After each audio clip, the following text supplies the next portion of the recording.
दर्शक बंधु एपटे आक्रमण सेपटे शांति प्रस्ताव सृष्टि हो पारु नाही शांति पाई विश्वास वातावरण हरमुज प्रणाली खोलने को ट्रंप को डेडलाइन काली सरुवा बेले मुंड नुआईबा नाराज ईरान सेपटे आसंता काली सुधा हरमुज प्रणाली न खोलिले ईरान शक्ति केन्द्र सहित गुरुत्वपूर्ण भित्तिभूमि को उड़ाई देबाकू ट्रंप धमक देइछंती। हरमुज न खोलिबा जितरे ईरान अटल थिबारु विश्व बजार रे अशोधित तैल दर वृद्धि पाई। जदि ईरान उपरे आक्रमण बढ़े तेबे अशोधित तैल दर आहुरी बढ़िबा आशंका करा जाउछि। केवल सेतिकी नुहे एक बड़ धरणर आक्रमण पाई ट्रंप सजबाज हेउथुवा जणा पडुछि। शांति आलोचना आरंभ होइथिले भी ईरान उपरे प्रचंड आक्रमण करिसेंती इस्राएल एवं अमेरिका। एही आक्रमण रे ईरान को जोरदार झटका लागिछि। आईआरजीसी गोइंदा विभाग मुख्य major general Syed Majid Khademi air strike रे मृत्यु घटी। अमेरिका और इस्राएल अपराधिक आतंकवादी आक्रमण करी खादेमी को हत्या करिथिबा ईरान कहिछि। खादेमी हत्या पर आहुरी आक्रमणात्मक होई उठिछि ईरान।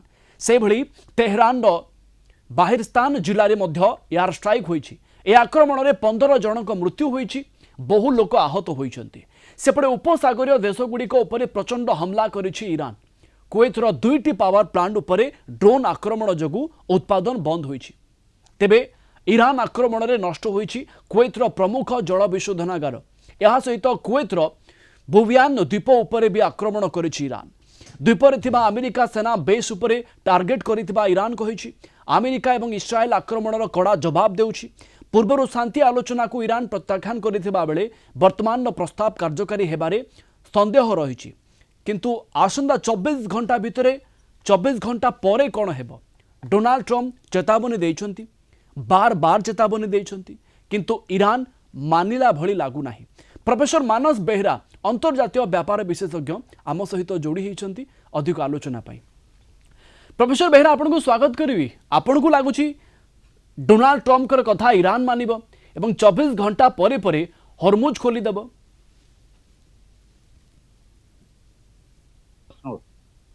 ये जिनस बर्तमान से अवस्था ना ये ईरान उपरे माने आक्रमण करुछन्ति, युद्ध अपराध करुछन्ति, कारण विश्वविद्यालय को आक्रमण करुछन्ति, ता सहित गवेषणा केन्द्र जोटी ताकर वैक्सीन तैयारी ताको आक्रमण करुछन्ति, ता सहित जो बड़ दीटा आक्रमण जाको नै विश्व स्वास्थ्य संगठन आशंका प्रकाश करछि एवं निंदा करछि मध्ये। गोटे होछि हेवी वाटर प्लांट, आ गोटे होछि बासेर परमाणु केन्द्र एवं सेठी रेडिएशन जदि विकिरण हला पानी की एवं पवन एवं जुआर रे पारस्य उपसागर आरपट को चली गला ताहले मध्य प्राच्यर अन्य राष्ट्र मानकर जो पानी विशोधनागार प्लांट अच्छे जहाँ पर ईरान आक्रमण करछि सी प्रभावित हबो, भल पीवा पानी पाइबे नाही। एपट्रे तांको ट्विटर रे आज दिन तमाम आलोचना होउछि। जो बड़ी भाषा अमेरिकार राष्ट्रपति व्यवहार करछन्ति सेटा होउछि युद्ध अपराध को से आह्वान करछन्ति एवं अमेरिका राष्ट्रपतिଙ୍କର पदमर्यादा को भूलुंठन करछन्ति। यदि 6 जन डेमोक्राट शासक वक्तव्य देखिए प्रायतः समान भाव में समस्त एक प्रकार कथा कहते यहाँ युद्ध अपराध एवं डोनाल्ड ट्रंप मानसिक भारसाम्य हरई बस। तेणु बर्तमान जो 48 घंटार जो वार्निंग यार किसी माने ना, कारण आप मार्च 21 आम अनुध्यान कर मार्च 21 से कहले 48 घंटा समय देली हरमुज प्रणाली खोली दियो ना ध्वंस करदेवी। पुणी 2 दिन पर मार्च 23 कहले 5 दिन समय देली 28 पर्यंत 28 भीतर खोली दियो ना ध्वंस करदेवी। 28 गला पुणी 10 दिन समय देले मार्च 6 पर्यंत सी कहले मार्च 6 भीतर खोली दियो मु ध्वंस करदेवी।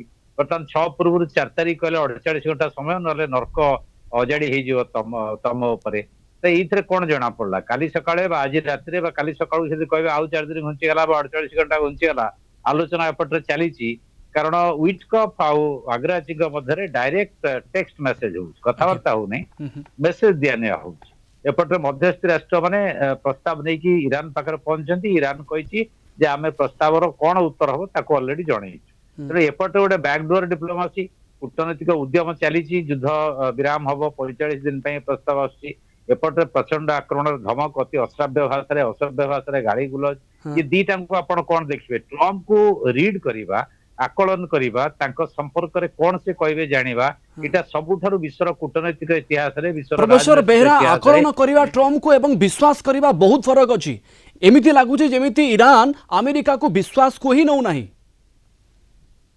ନାଇଁ ନବା ସମ୍ଭବ ନୁହେଁ, କେହି ନେବେ ନାହିଁ, କାରଣ ଆଲୋଚନା ଚାଲିଥିଲା ଜୁନରେ ଆକ୍ରମଣ ହେଲା, ଫେବୃଆରୀ 28 ପୂର୍ବରୁ ଜେନିଭାରେ ଆଲୋଚନା ଚାଲିଥିଲା, ଆକ୍ରମଣ କଲେ।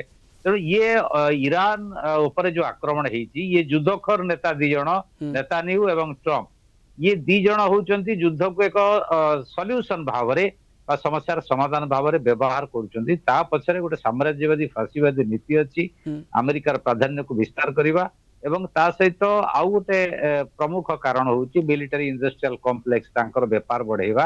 କିନ୍ତୁ କଥା ହଉଛି ବର୍ତ୍ତମାନ ସେଇ ଅବସ୍ଥାରେ ଆଉ ବିଶ୍ୱ ନାହିଁ, ଇରାନ ବି ନାହିଁ, ଆମେରିକା ଇସ୍ରାଏଲ ବି ନାହାନ୍ତି।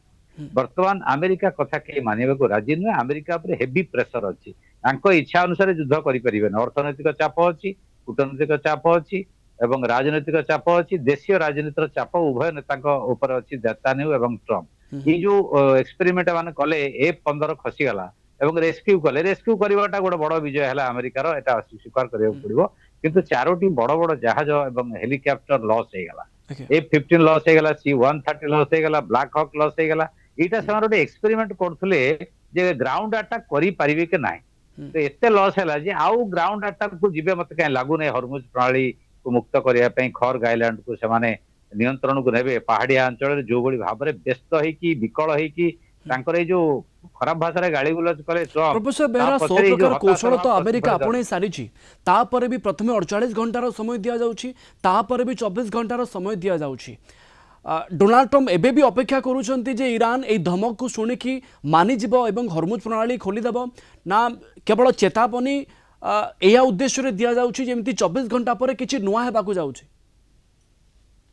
ट्रम्प ଜାଣିଛନ୍ତି, ଟ୍ରମ୍ପ ପ୍ରଶାସନ ଜାଣିଛନ୍ତି, ତାଙ୍କର ଇଣ୍ଟେଲିଜେନ୍ସ ଜାଣିଛି ଯେ ସେଠି ସରକାର ପରିବର୍ତ୍ତନ ହବାକୁ ଯାଉନାହିଁ, ଇରାନ କୋଲାପ୍ସ ହଉନାହିଁ, ଇରାନ ଜୋରଦାର ଲଢିବ, ଲଢିବାର କ୍ଷମତା ମଧ୍ୟ ରଖିଛି। ଯାହା ଗତ 48 ଘଣ୍ଟା ଭିତରେ ଯୋଉ ଧରଣର କ୍ଷତି ଆମେରିକାର କରିଛି ଇରାନ ଏବଂ ଇସ୍ରାଏଲର କରିଛି, ସେ କଥା ସମସ୍ତେ ଜାଣିଛନ୍ତି। ଇଏ ଗୋଟେ ପ୍ରେସର ଯେ ଏଇଟା କରିଦେଲେ ହୁଏତ ସରେଣ୍ଡରିଂ ପୋଜିସନକୁ ଆସିବେ, ଆସିବାର ପ୍ରଶ୍ନ ଉଠୁନାହିଁ। ବର୍ତ୍ତମାନ ବେଶୀ ଷ୍ଟ୍ରଙ୍ଗ ପୋଜିସନରେ ଇରାନ ଅଛି, ତେଣୁ ଆମେରିକା ବ୍ୟତିବ୍ୟସ୍ତ ଯୁଦ୍ଧରୁ କେମିତି ଖସିବ, ଏଇ ଜୋରଦାର କରିବାର ତାର ଡୋମେଷ୍ଟିକ ଅଡିଏନ୍ସ, ତାଙ୍କ ଦେଶ ଭିତରେ ତାଙ୍କର ଯୋଉ ସମର୍ଥକ, ମାଗା ସମର୍ଥକ ବିଶ୍ୱରେ ଯୋଉ ଦେଖେଇବେ, ସେ ତ ପରାସ୍ତ ଗ୍ରହଣ କରିପାରିବେନି, ତାଙ୍କ ମୁଣ୍ଡ ଖରାପ ହେଇଯିବ। ବିଶ୍ୱରେ ଦେଖେଇବେ ମୁଁ ଏଇଟା ଧମକ ଦେଲି, ଇଆଡେ ଆଲୋଚନା ଚାଲିଛି, ଆଲୋଚନା ଯଦି କିଛି ଗୋଟେ ବାଟ ବାହାରିଲା, ସେ କହିବେ ଇରାନ ସରେଣ୍ଡର କରିଗଲା, ରାଜି ହେଇଗଲା, ଯୁଦ୍ଧରୁ ଖସିଯିବ। ଇଏ ହଉଛି ହୋଲ ଷ୍ଟ୍ରାଟେଜି। प्रोफेसर बेहरा अमेरिका राष्ट्रपति बयानबाजी अनुमान करा जाउछि बा समस्ते अनुमान करि पारुछन्ति जे युद्ध बंद बोध हुए ईरान ठारू अधिक अमेरिका चाहूछि जेमिति केमिति युद्ध को बंद करि हेबो। एइथिपाई डोनाल्ड ट्रम्प दिन को 3-4 थर लेखाए एमिति मंतव्य दउछन्ति, धमक चमक आसुनी, असभ्य भाषा रे कथा भी कहउछन्ति। देखो गत काली टोटाल से विभिन्न मीडिया हाउस सहित कथबार्ता कर फॉक्स न्यूज टू आरंभ कर अलग जिते बड़ बड़ संवाद सरबराह संस्था, इलेक्ट्रोनिक चैनल हो, टीवी चैनल हो बा खबर कागज हो, आपन जब देखिए ये जो वाशिंगटन पोस्ट गोटे बड़ पिक्चर जाल धरिकी माने इरानियन माने दी जण IRGA गार्ड जो पिक्चर शेयर कर ईरान ताकू फ्रंट पेज रे छापी अमेरिकार सब बड़ खबर कागज, तो सेठू कौन मीन कर गणमाध्यम ट्रम्प सपक्ष ना, तेणु सबको जब विश्लेषण करेंगे ट्रम्प चापग्रस्त, हताश एवं गोटे फ्रस्ट्रेटेड होगी से रिएक्ट कर एस्केप करने चाहते बाट किसी ना, टाणिकी धरी नेतान्याहू चाहते युद्ध चालू, कारण सी जो ग्रेटर इज्राएल कथा कहते लेबानन आक्रमण कर अधा दखल करगले, किंतु हेजबुल्ला ता इतिहास रे केबे एते जोरदार आक्रमण करनथला, एई थर जेमिति करिछि एवं सैन्य को मारिछि इज्राएल एवं ग्राउंड अटैक कर देइछि। इज्राएल जन्म ठारू आज पर्यंत कई साहस करनथले ग्राउंड अटैक करिया पे, हेजबुल्ला प्रथम थर पई ग्राउंड अटैक करी किछि अंचल को पसी जाइकि इज्राएली सेना को मारिछि।